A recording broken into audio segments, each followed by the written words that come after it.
de cara com a verdade. Pois é, ótima noite para você na sintonia da Rede Iguatemi. Segunda-feira, 27 de fevereiro. Muitas atrocidades aconteceram desde o carnaval. Realmente. Antes do carnaval, o ano inteiro, contra o menor. Meu amigo Júnior Berilo. Hoje nós vamos falar de um caso que aconteceu em Brasília, no Distrito Federal, que chocou todo mundo, onde um grupo de jovens ateou fogo em 2 moradores de rua na madrugada do último sábado. Pois é, o que será que está acontecendo, hein, gente? Aproveitar aqui, quero agradecer a grande audiência de Brasília, a você que está nos prestigiando pelos 94.1 da Rede Iguatemi. Estamos em primeiro lugar em Brasília. Amigo ouvinte Iguatemi, um grupo de jovens ateia fogo em 2 moradores de rua em Brasília. Na noite do último sábado, 25, um grupo de jovens de classe média atearam fogo em 2 moradores de rua. As vítimas, 2 mendigos, foram levados para um hospital, sendo que um deles entrou em óbito, ou seja, morreu. O crime aconteceu em Santa Maria, cidade a 35 quilômetros do Distrito Federal.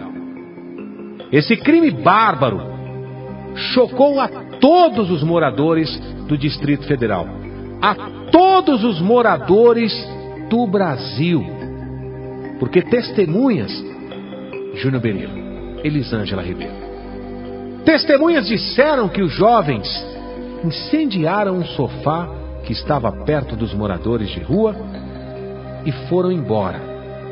Pouco tempo depois, 3 deles retornaram e botaram fogo nos mendigos. O cara já não tem casa, já não tem o que comer. Come na bondade, meu amigo Júnior, de algumas pessoas que passam, que eles pedem, às vezes humildemente. E é muito triste a gente ter que falar desse caso e relembrar, meu amigo Júnior Berilo, um episódio que aconteceu, o caso do índio Galdino, que aconteceu na madrugada de 20 de abril de 1997. 5 jovens de classe média de Brasília, o menor de idade naquela época e 4 maiores de idade: Thomas Oliveira de Almeida, Max Rogério Alves, Heron Chaves Oliveira e Antônio Novelli Cardoso Villanova. Eles atearam fogo em Galdino enquanto ele dormia. Galdino morreu horas depois em consequência das queimaduras. O crime causou protestos em todo o país.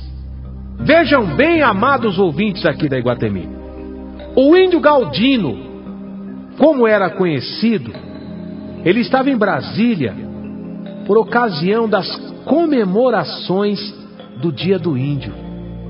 Ele foi a Brasília juntamente com outras 7 lideranças indígenas para levar as suas reivindicações acerca da recuperação da terra indígena Caramuru-Paraguaçu, que naquela época estava em conflito fundiário com fazendeiros.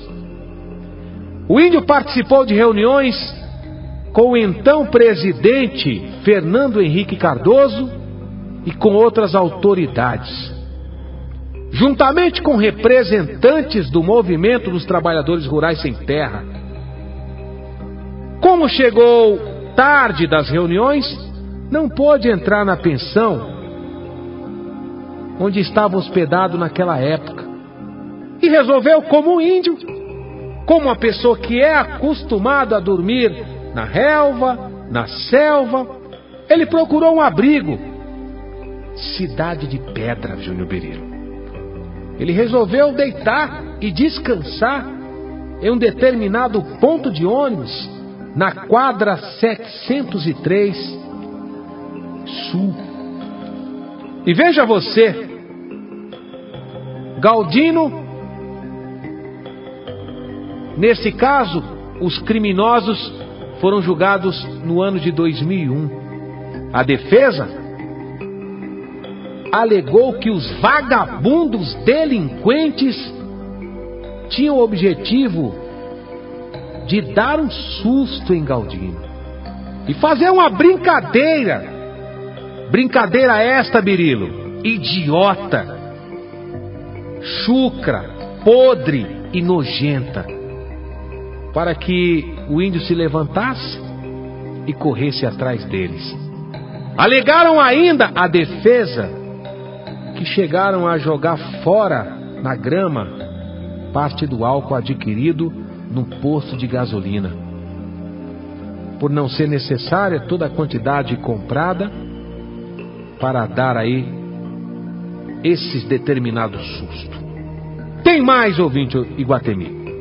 Um dos rapazes falou para a imprensa naquela época que ele e seus amigos haviam achado que Galdino era um mendigo e que por isso haviam decidido perpetrar o ato.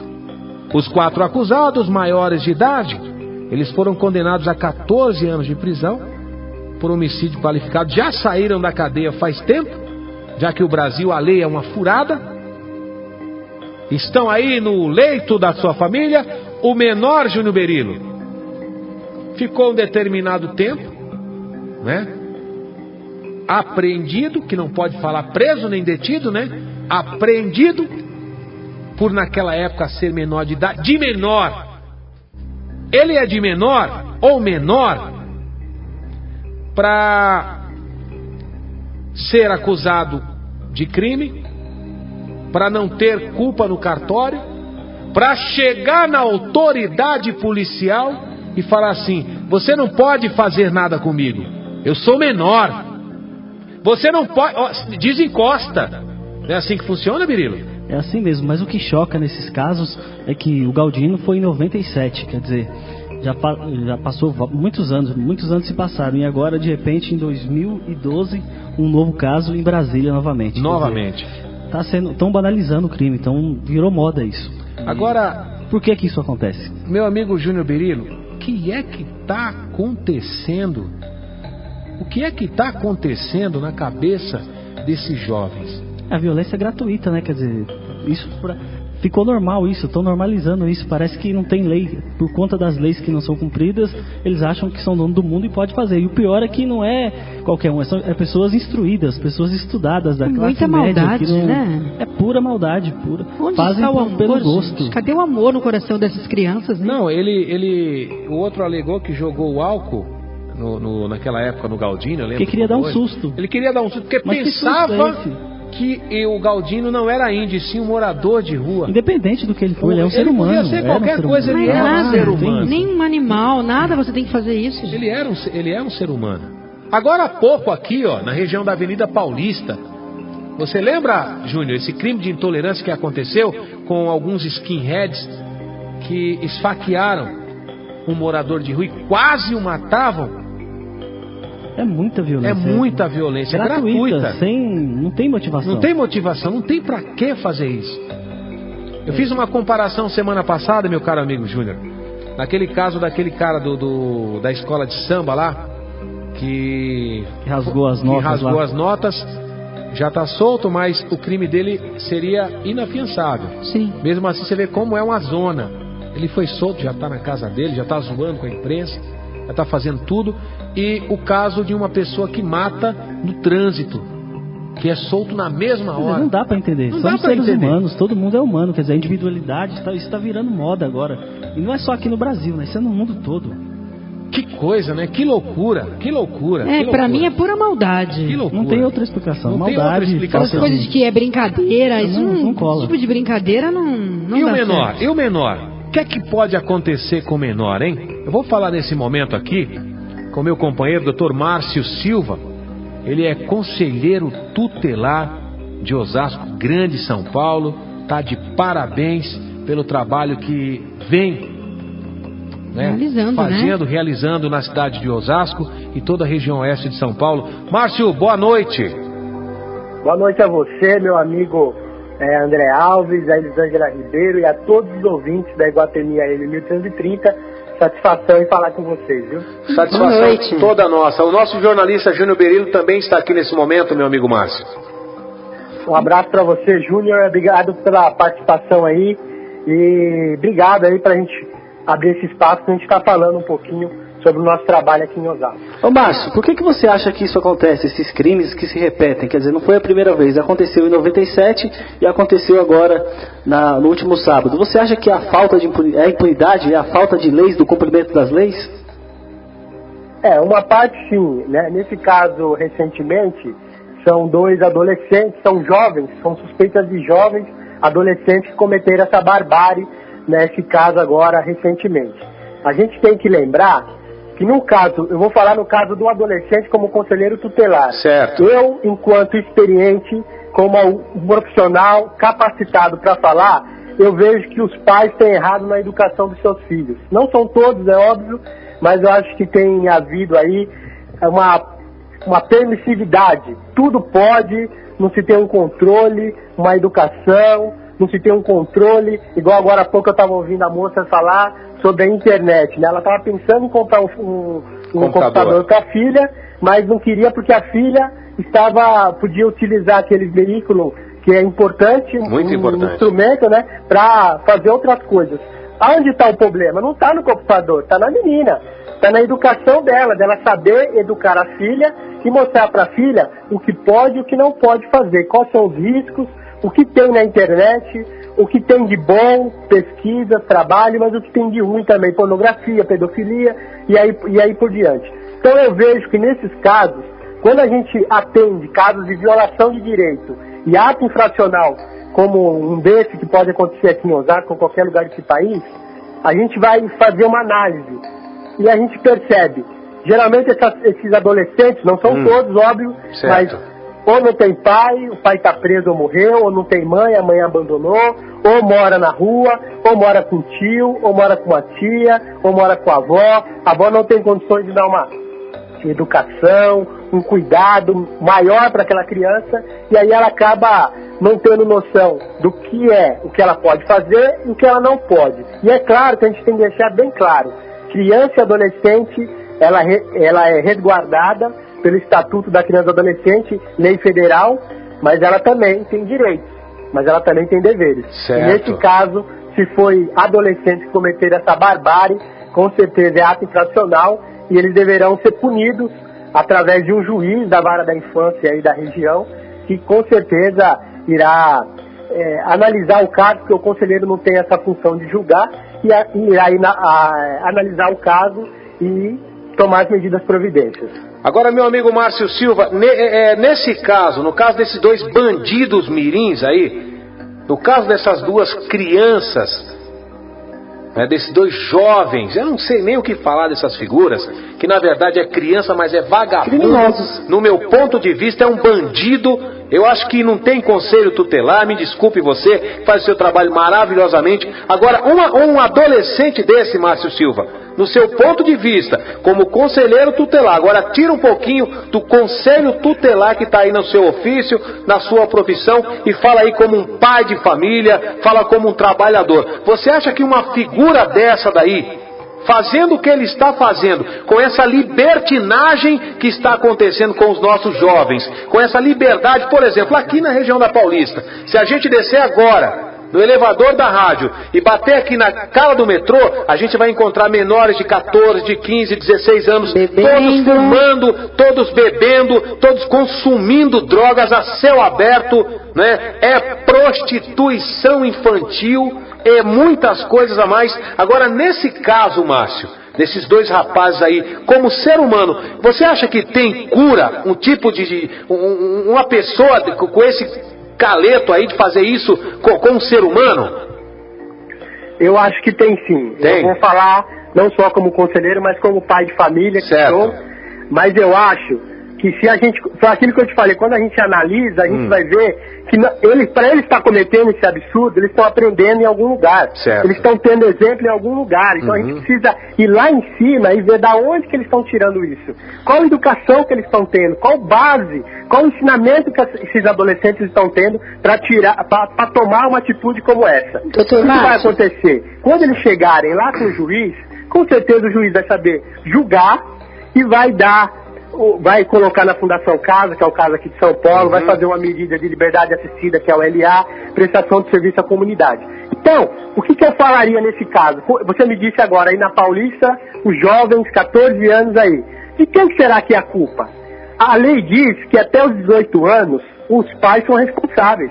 Então, o que acontece? Você vai olhar, é o pai que está permitindo, o pai que não conversa, o pai que não ensina, o pai que deixa tudo, deixa fazer o que quiser, e aí eles estão na Paulista, uma hora dessa que era para estar em casa, certo? Ou estudando, ou não sei, da sua família. Adolescente não tem que estar fora de casa, no meu ponto de vista, depois das 10. Verdade. Aí estão na Paulista, fazendo o quê? Usando droga, fazendo atos sexuais, porque não existe prostituição com adolescente, né?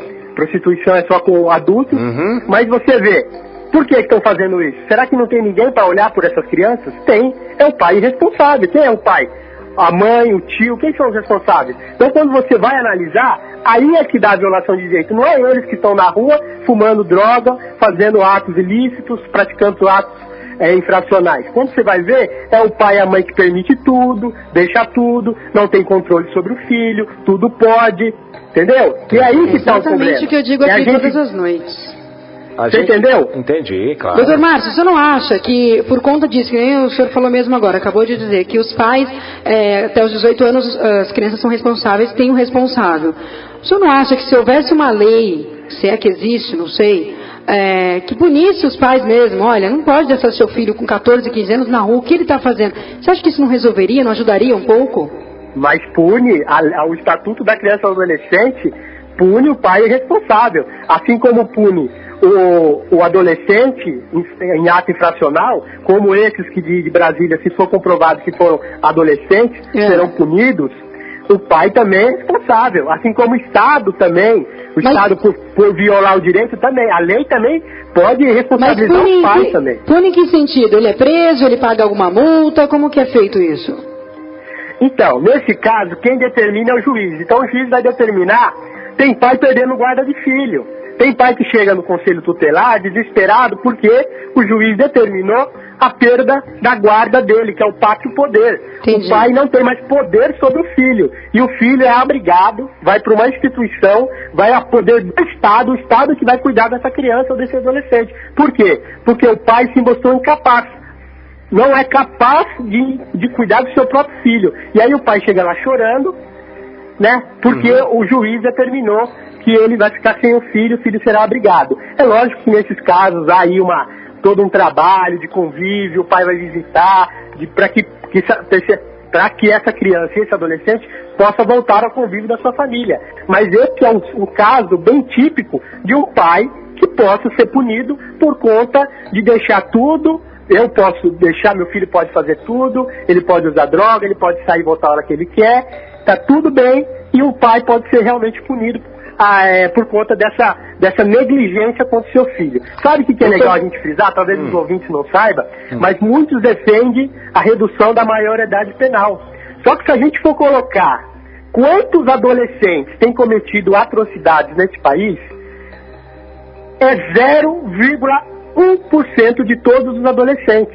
Então, quando você fala em redução da maioridade penal, você está culpando, você está colocando por causa de 1, 2, 3, 4 adolescentes que cometeram, igual aqui no caso de São Paulo, que cometeram aquele Champinha, que cometeu um ato muito aterrorizante. Então, por causa do Champinha, todos os adolescentes agora terão a redução da maioridade penal. Então, nós, conselheiros, nós defendemos o quê?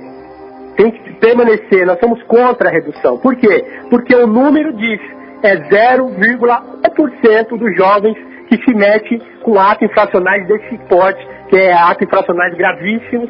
Então, não tem o porquê de entrar numa discussão como essa, de punir os adolescentes do nosso país por conta de uma minoria aí, não sei, saberia dizer quantos adolescentes, mas em porcentagem daria 0,01. Doutor Márcio, o senhor acha que essa questão da influência, o senhor acha que os filmes que a televisão exibe hoje, os seriados, isso influencia esses crimes, influencia os adolescentes a cometerem esses crimes? Com certeza, você pega um jogo hoje da internet, um jogo de PlayStation 2, um jogo de Xbox, tem tiro, você tem que matar, você tem que extorquir, você tem que roubar carro. Olha só o que eles estão aprendendo. E aí o pai, aonde está o pai nessa hora? Que não está vendo o que o filho está jogando na internet, qual jogo que o filho está comprando. Aí que está o problema, sabe? Não é só a criança, porque o adolescente e a criança, nós temos que entender que está em fase de desenvolvimento. Certo. Ela tem uma pessoa atrás dela. Ou é um pai, ou é a mãe, ou é o responsável, um tio, um avô. Alguém está por trás dela, alguém é responsável por educar, alguém é responsável por assistir, por ver o que essa criança está fazendo, esse adolescente está fazendo, e ensinar o que é certo e o que é correto. Aí não acontece isso, é aquilo que eu te falei, tudo pode. Então meu filho pode assistir o jogo que ele quer, ele pode assistir televisão onde aparecem mulheres nuas, certo? E aí acontece o quê? Meu filho com 15 anos, com 14 anos, já está envolvido com atos de sexo, com atos de pornografia. Mas de onde que ele está tirando isso? Será que eu, como pai, tenho sido vigilante? Tenho cuidado? Tenho visto o que ele tem assistido? Qual a programação dele? Os jogos que ele tem visto?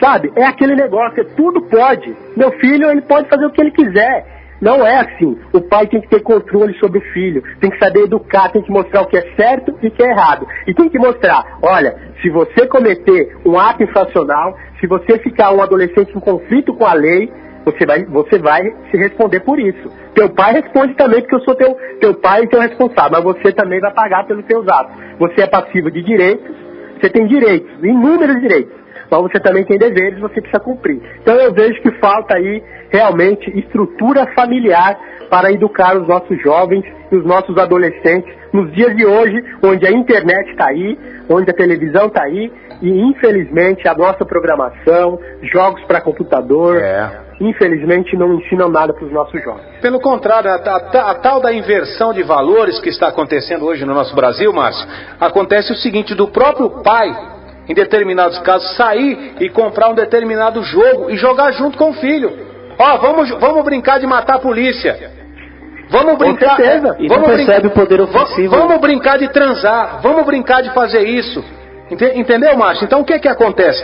Sempre eu bato nessa tecla aqui nessa rádio. Gente, presta atenção no seu filho, vigia o seu filho, acompanha o seu filho. Eu vi hoje cedo lá o pessoal da USP, que está acompanhando os calouros da USP. Hoje teve uma programação especial, hoje, na USP aqui de São Paulo, de alguns pais que nunca tiveram a oportunidade de ver o filho já sendo acompanhado por uma escola adulta.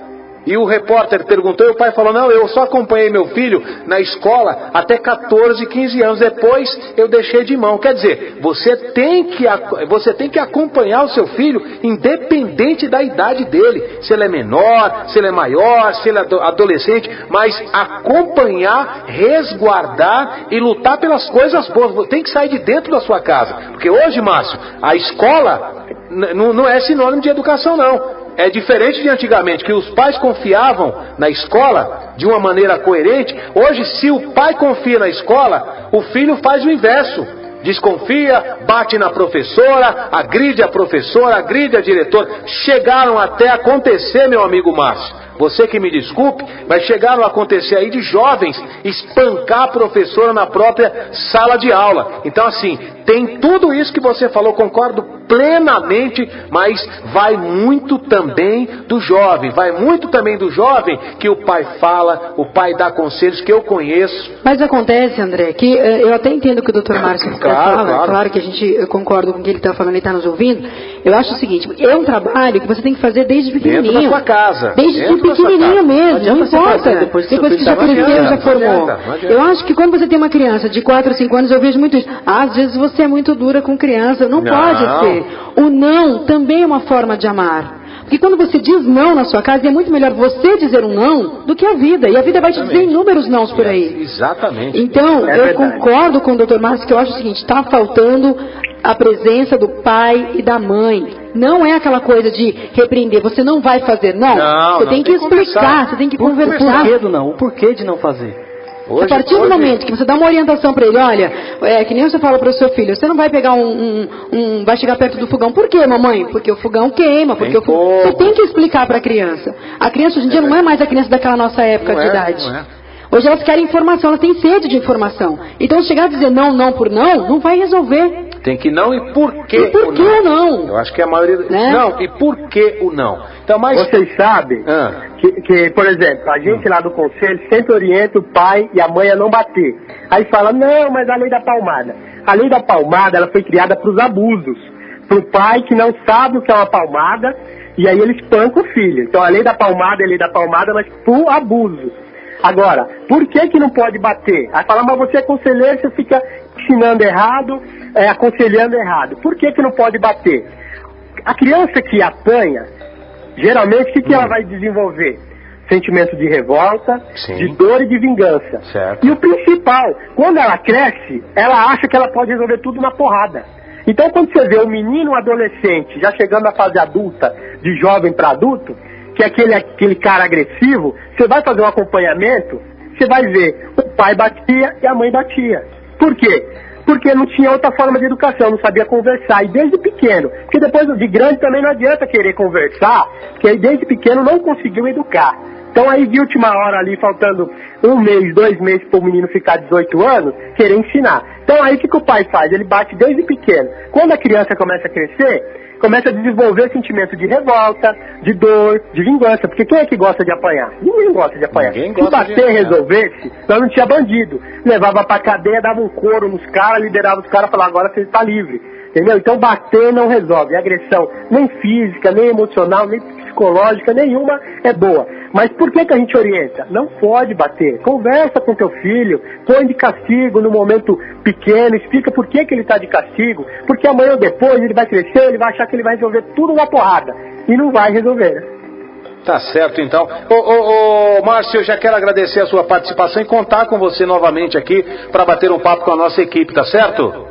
Eu que agradeço a você, a toda a equipe da Rádio Iguatemi, estamos à disposição aqui para esclarecer. Obrigado. Um dia eu posso até falar sobre as atribuições do Conselho Tutelar, porque as pessoas não sabem as atribuições. E aí logo liga no Conselho lá e acha que a gente tem que fazer coisa que não é a nossa atribuição. Então, qualquer dia que vocês quiserem, eu estou à disposição para a gente falar desse tema, que é criança e adolescente, algo que é muito apaixonante e algo que é frustrante.